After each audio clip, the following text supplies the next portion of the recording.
اعوذ باللہ من الشیطان الرجیم بسم اللہ الرحمن الرحیم۔ سورہ الاحزاب چیپٹر نمبر 33 آیت نمبر 45 to 48۔ اے نبی، ہم نے تم کو گواہی دینے والا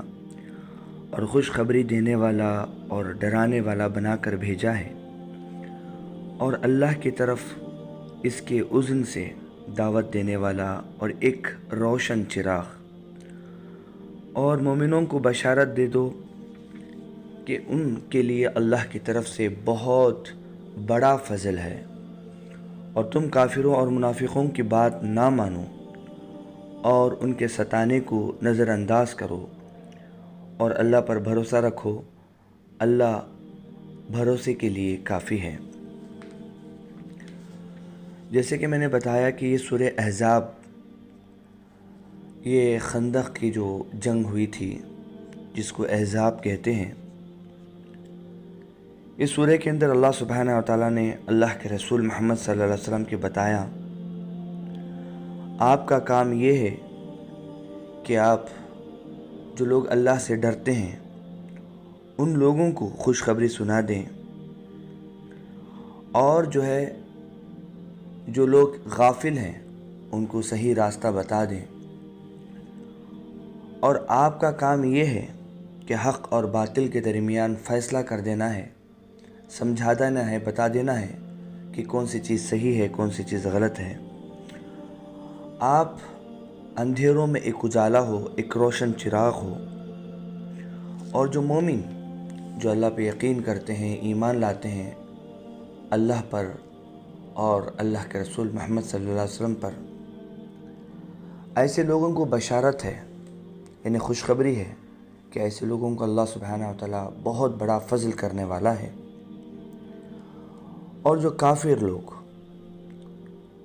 جو آپ کو تکلیف دیتے ہیں، جو آپ کو جنگ کرنے پہ ابھارتے ہیں، جو آپ کو بار بار تکلیفیں پہنچاتے ہیں، اس کے علاوہ منافقین وہ ہیں جو ظاہری طور پر مسلمان دکھائی دیتے ہیں اور وہ کہتے ہیں کہ مسلمان ہیں، مگر ان کی دلوں کے اندر مسلمانوں کے لیے نفرت بھری رہتی ہے۔ تو اللہ سبحانہ و تعالیٰ ایسے لوگوں کے بارے میں فرماتا ہے کہ جو کافر ہیں اور جو منافقین ہیں، آپ ان لوگوں کی بات نہ مانیں، اور جو آپ کو ستا رہے ہیں، جو پریشان کر رہے ہیں، یہ صرف ایک دنیاوی اذیت ہے، یہ دنیاوی اذیت ہے، جو تکالیف ہیں جو کہ ہر قسم اور ہر پیغمبر کو لاحق ہوئی ہے۔ جس پیغمبر نے بھی دعوت دی ہے ان کو اللہ کے راستے میں جب بھی دعوت کی ہے، بلایا ہے، تو پیغمبروں کو لوگوں نے جھٹلایا ہے، اور ان کو فزیکل ٹارچر بھی کیا ہے، اور ان کو مینٹل ٹارچر بھی کیا ہے، اور ان کے فیملی کے ساتھ بھی برا برتاؤ کیا ہے۔ یعنی محمد صلی اللہ علیہ وسلم جب اسلام کی دعوت دے رہے تھے تو اللہ کے رسول محمد صلی اللہ علیہ وسلم کو لوگوں نے فزیکل ٹارچر بھی کیا، اور جو ذہنی نفسیاتی جو تکلیفیں ہیں وہ بھی پہنچائی۔ اور جو منافقین تھے جو اللہ کے رسول محمد صلی اللہ علیہ وسلم کے سامنے بیٹھ کر باتیں سنتے تھے مگر پھر بعد میں چل کے ان کے خلاف ہی پلاننگ کرتے تھے، تو اللہ فرماتا ہے کہ یہ جو ستانا ہے یہ بہت دن تک نہیں ہے۔ تو اللہ فرماتا ہے کہ ان کے ستانے کو اب نظر انداز کرو اور اللہ پر بھروسہ رکھو، کیونکہ کافر لوگ تو ظاہر سے بات ہے دشمن ہیں، اور جو منافقین ہیں وہ لوگ ایسے ہیں کہ کہتے ہیں کہ آپ پہ یقین کیے ہیں اور آپ کا ساتھ دیں گے، مگر جب وقت آتا ہے تو وہ اپنا ساتھ چھوڑ دیتے ہیں۔ اللہ فرماتا ہے کہ اللہ سبحانہ و تعالیٰ پہ جو شخص بھروسہ رکھے گا، یقین رکھے گا، اور خاص کر یہاں پر اللہ کے رسول محمد صلی اللہ علیہ وسلم کو فرمانے کہ آپ اللہ پر بھروسہ رکھو، کیونکہ اللہ پر بھروسہ کافی ہے، اتنا ہی کافی ہے کہ وہ کوئی بھی بندہ اللہ پر بھروسہ کرے۔ محمد صلی اللہ علیہ وسلم کا جو مشن تھا،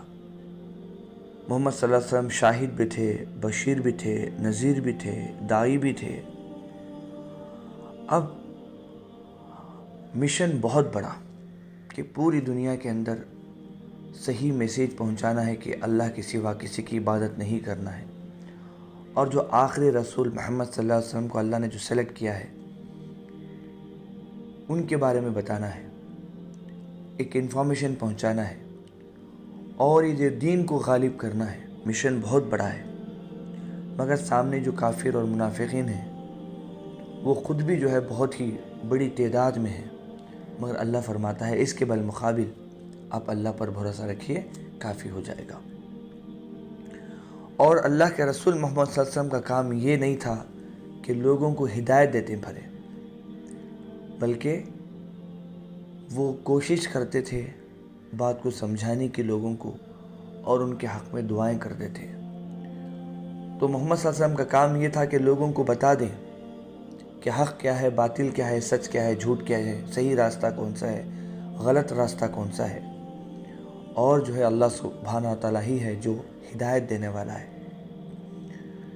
اسی طریقے سے جو بھی داعی جو اسلام کا دعوت دیتا ہے، جو اسلام کو پھیلانے کی کوشش کرتا ہے، یعنی صحیح میسیج کو لوگوں تک پہنچاتا ہے، تو وہ بہت حد تک جو ہے ناراض ہو جاتا ہے، اور بہت حد تک جو ہے مایوس ہو جاتا ہے کہ کئی سال کی محنت تک جو ہے کئی لوگ صحیح راستے پہ نہیں آئے، وہ جو باطل ہے اسی کو صحیح مان رہے ہیں۔ تو ایسے لوگوں کو افسوس کرنے کی بالکل ضرورت نہیں ہے، کیونکہ محمد صلی اللہ علیہ وسلم کو جب خود یہ نہیں کام دیا گیا تھا کہ آپ ہدایت دیں، تو میں اور آپ لوگوں کو ہدایت نہیں دے سکتے۔ ہاں، ہمارا کام یہ ہے کہ جو اللہ کی کتاب ہے اس کتاب کا میسیج لوگوں تک پہنچائیں، اس کتاب کا میسیج لوگوں کو مکمل طور پر سمجھائیں، کوشش کریں، اور اللہ کے رسول محمد صلی اللہ علیہ وسلم کی زندگی کو لوگوں کے سامنے رکھیں، اور سب کے لیے دعا کریں۔ یہ ہمارا کام ہے، یہ کرنے کا کام ہمارا یہ ہے۔ اللہ قرآن میں یہی فرماتا ہے کہ لا اکراہ فی الدین قد تبین الرشد من الغی، جیسے کہ سورہ بقرہ کے اندر جو ہے آتا ہے کہ قرآن کے اندر بتا دیا گیا کہ جو حق اور جو باطل ہے وہ کلیئر طور پر بتا دیا گیا ہے، اور جو جس پہ چلنا چاہتا ہے اس کے لیے آزادی ہے۔ کسی کو یہ زور زبردستی نہیں ہے کہ وہ زبردستی سے اسلام قبول کرے یا زبردستی سے مسلمان ہو جائے۔ تو ایسا کرنے والوں کو اللہ پسند بھی نہیں کرتا جو لوگوں کو زبردستی کراتے ہیں، اور نہ ہی اللہ کے رسول صلی اللہ علیہ وسلم نے کبھی اپنی زندگی میں نے ایسا کسی کو کرایا۔ بس اللہ سے دعا ہے کہ اللہ سبحانہ و تعالی ہم سب کو ہدایت عطا فرمائے، صحیح راستے پہ چلنے کی توفیق عطا فرمائے۔ السلام علیکم ورحمۃ اللہ وبرکاتہ۔